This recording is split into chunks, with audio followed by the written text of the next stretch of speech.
तेरे डमरू की धुन सुन के मैं काशी नगर आई हूँ, मैं काशी नगर आई हूँ, मैं काशी नगर आई हूँ।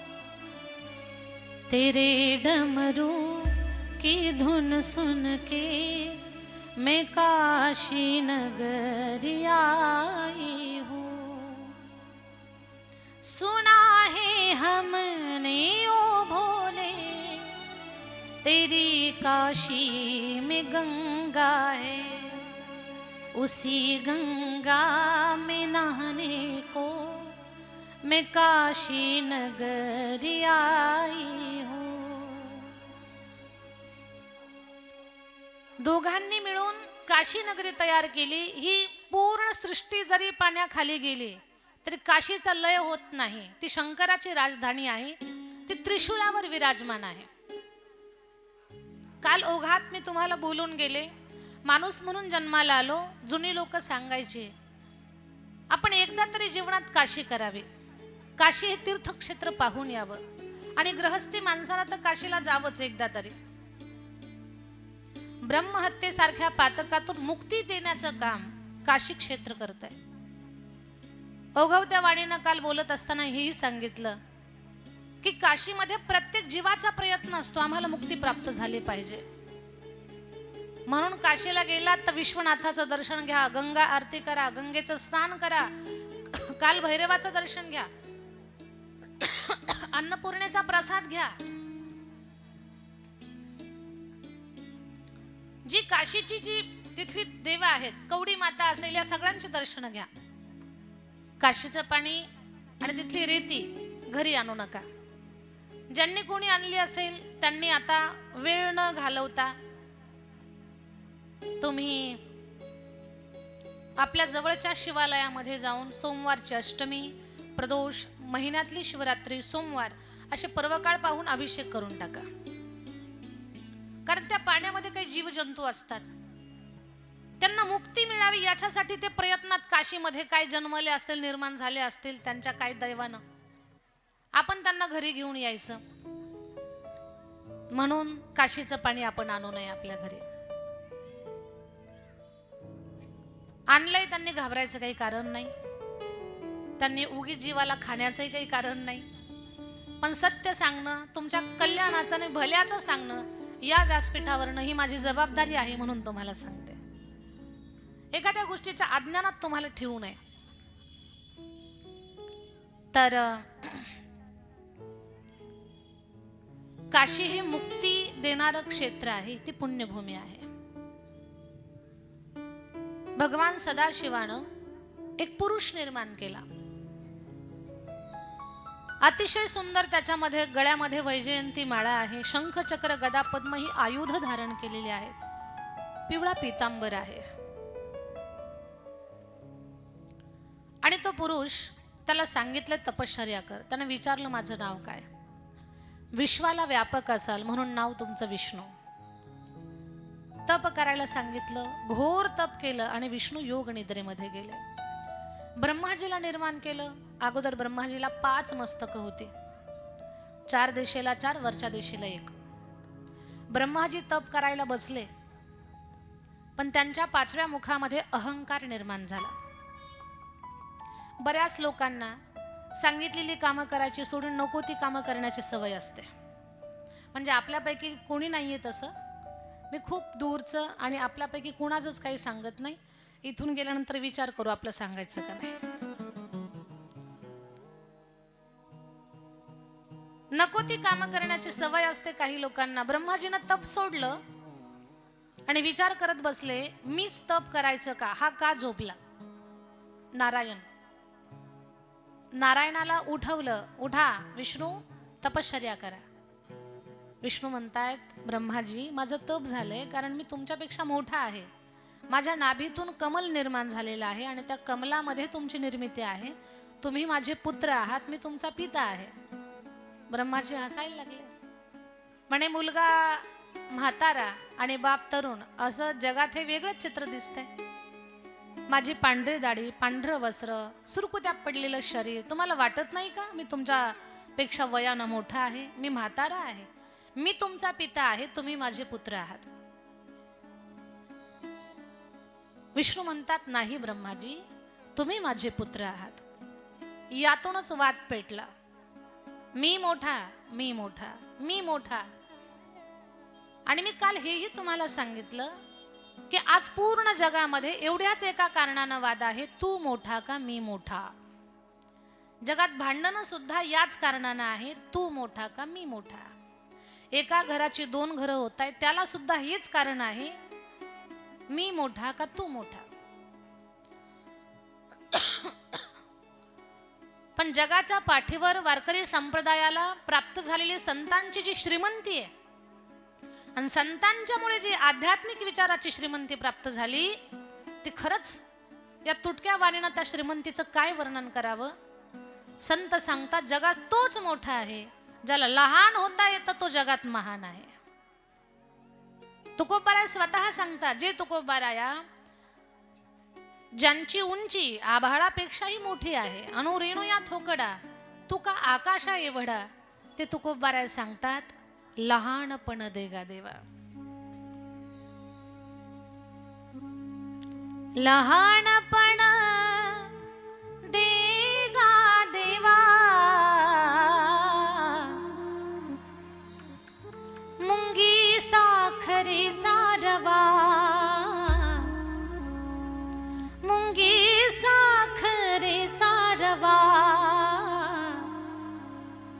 लहानपण देगा देवा देवा, लहानपण देगा देवा, मुंगी साखरेचा रवा. कोणते संत म्हणतात, आभाळापेक्षाही ज्यांची जास्त उंची आहे ते म्हणतात, देवा मला लहान कर. कारण ज्याला लहान होता येतं त्याच माणसाचं महानपण दडलेलं असतं त्याच्यामध्ये. आणि ही गोष्ट खूप काही शिकवून जाते आपल्याला. माझ्या ताई दादांनो, लक्ष देऊन ऐका.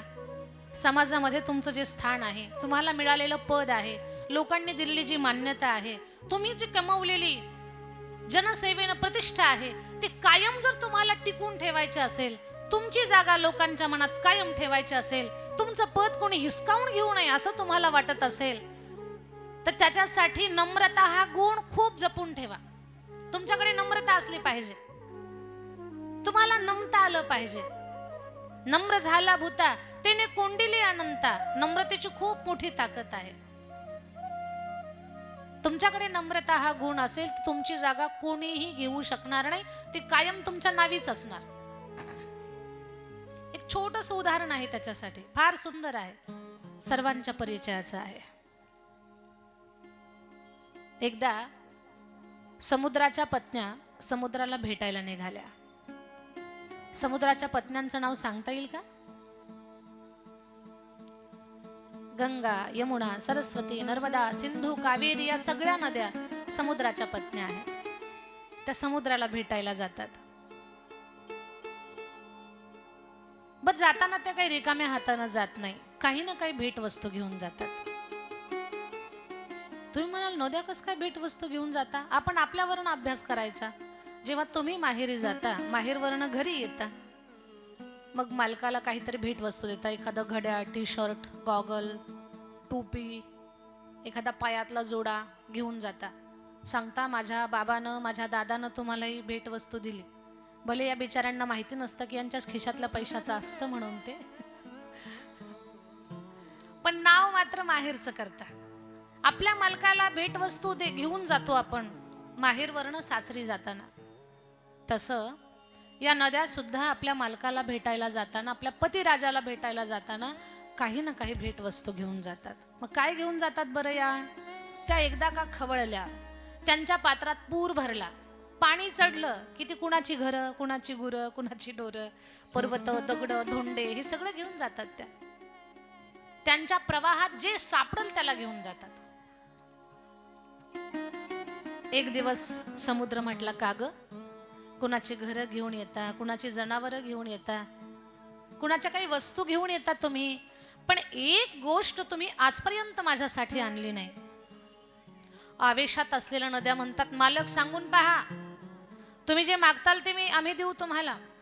मोठी मोठी पर्वत मागा, आंब्याचं बन मागा, नारळाची बाग मागा, फुलांचा बगीचा मागा, तुम्ही फक्त मागून तर पहा, जे मागाल ते देईल, फक्त मागा.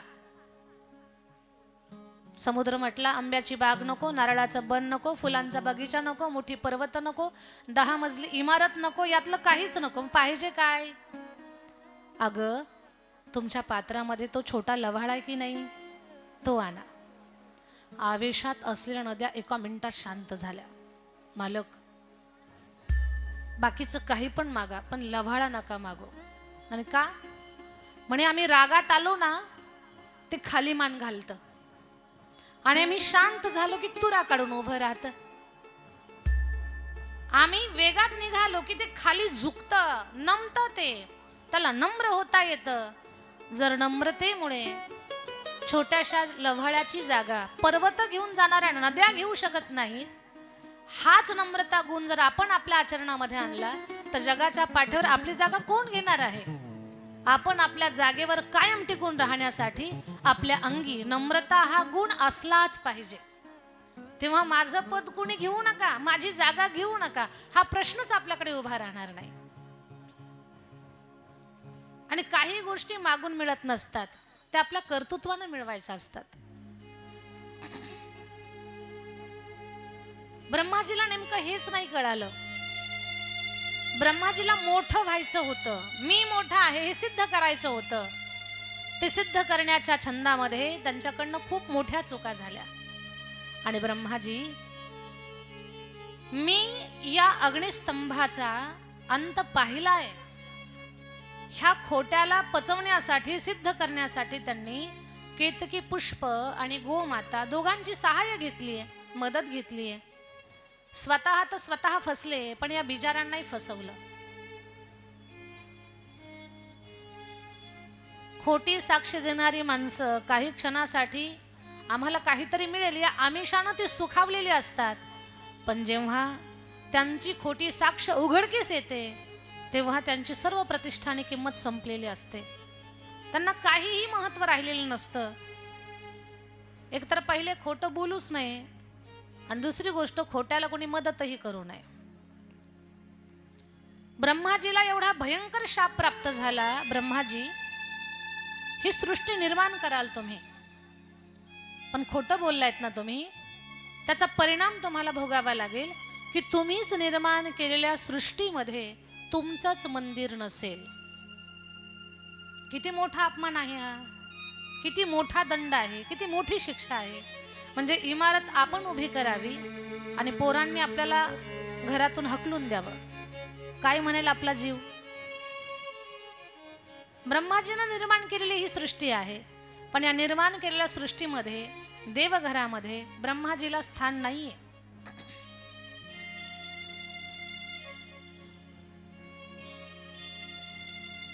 ब्रह्माजी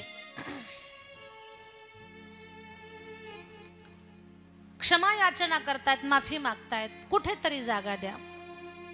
सांगितलं, जिथे तुमच्या हातातलं फूल पडेल तिथे विश्वातलं एकमेव तुमचं मंदिर असेल. राजस्थानमध्ये अजमेरच्या बाजूला पुष्कर नावाचा तीर्थ. केतकी पुष्पाला सांगितलं, तुला स्वीकारणार नाही, पण तुझ्यापासून तयार झालेलं अत्तर पूजेमध्ये मी स्वीकारेल. गोमातेला सांगितलं, मा, अगं तू किती पवित्र आहेस, 33 कोटी देवता तुझ्या शरीरामध्ये वास्तव्य करताय, तुझा खूप मोठा मान आहे आई, पण तू खोटं बोललीस ग. तुझी तोंडाकडनं नाही, लोक शेपटीकडनं पूजा करतील. आणि नारायण सत्य बोलले, विष्णू सत्य बोलले. ब्रह्माजी, अग्निस्तंभाचा आधी आरंभ नाही पाहिला मी, सत्य बोलल्या कारणानं सदाशिवाला एवढा आनंद झाला, एवढा आनंद झाला.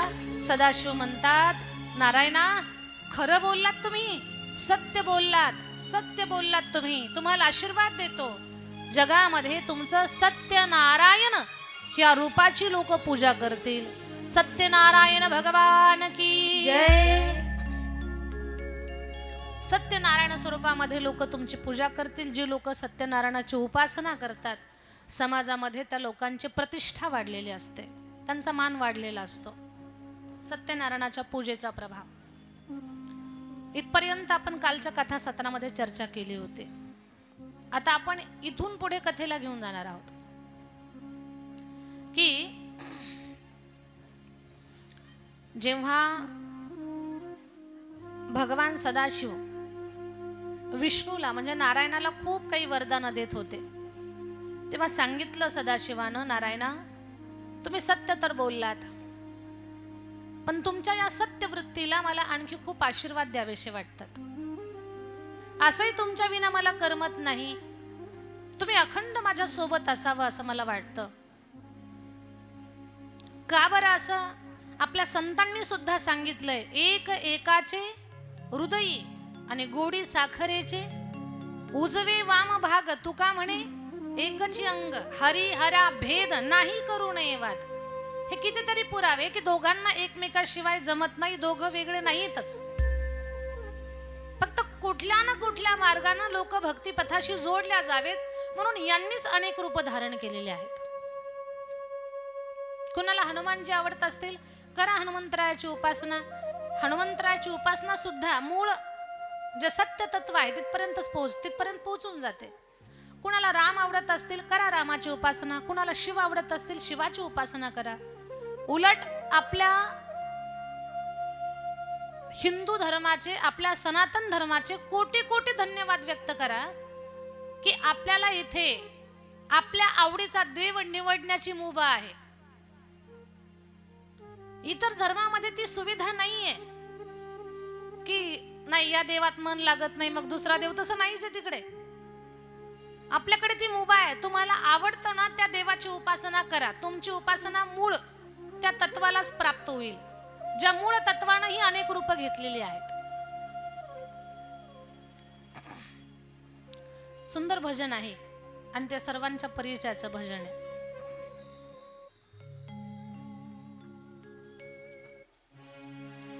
राम अवध में, राम अवध में, काशी में शिव, कान्हा वृंदावन में. दया करो प्रभु देखो इनको, दया करो प्रभु देखो इनको, हर घर के आंगन में. राधा मोहन शरणं हो, सत्यं शिवं सुंदरं हो, सत्यं शिवं सुंदरं हो, सत्यं शिवं सुंदरं हो, सत्यं शिवं सुंदरं हो, सत्यं शिवं सुंदरं हो, सत्यं शिवं सुंदरं.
ईश्वर सत्य है, सत्य ही शिव है, शिव ही सुंदर है।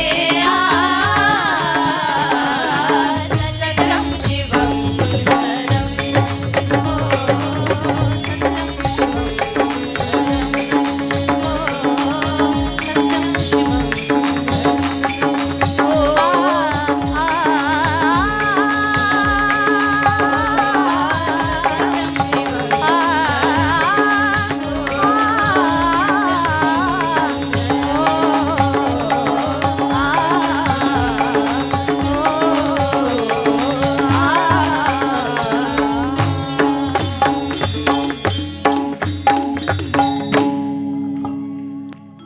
ईश्वराची रूप वेगळे वेगळे आहेत पण तत्व एक आहे, याच्यासाठीच हे सगळं तुम्हाला सांगितलं।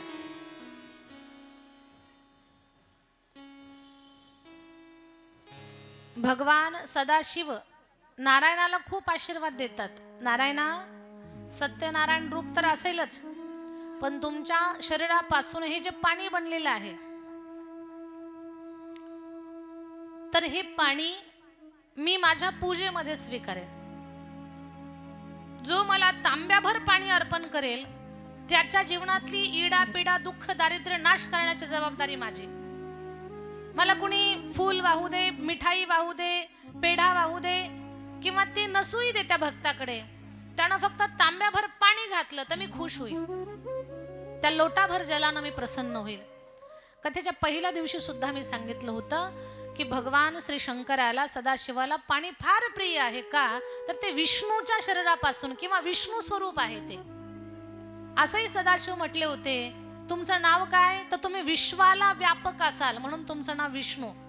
आणि पाणी, या पृथ्वीवरती 70% पाणी, 30% जमीन आहे। पाण्यानं व्यापलेली वेढलेली पृथ्वी आहे आणि पाणी हीच या जगाचं जीवन आहे। पाण्याशिवाय माणसाच्या जीवनाला पूर्णत्व नाही, शुद्धता नाही, सात्विकता नाही, काहीच नाही। घरात पाहुणा आला तर पाहुणचार पाण्यानंच असतो, पहिले पाणीच द्यावं लागतं। चहा बनवण्यासाठी पाणी, स्वयंपाक बनवण्यासाठी पाणी, स्नान करण्यासाठी पाणी, कपडे धुण्यासाठी पाणी, घर स्वच्छ करण्यासाठी पाणी, शेती करण्यासाठी पाणी, फॅक्टरी चालवण्यासाठी पाणी। इथपर्यंत तुम्हाला एखादा पूजा अभिषेक जरी करायचा असेल तर संकल्पासाठी पाणीच हातात घ्यावं लागतं, संकल्प सोडण्यासाठी। पाण्याशिवाय माणसाच्या जीवनाला रूपही नाही, सौंदर्य नाही, समाधान सुद्धा नाही। शरीरातलं पाणी कमी झालं की डॉक्टर म्हणतात यांच्या शरीरातलं पाणी कमी झालं, आता यांना तशी ट्रीटमेंट द्यावी लागणार आहे।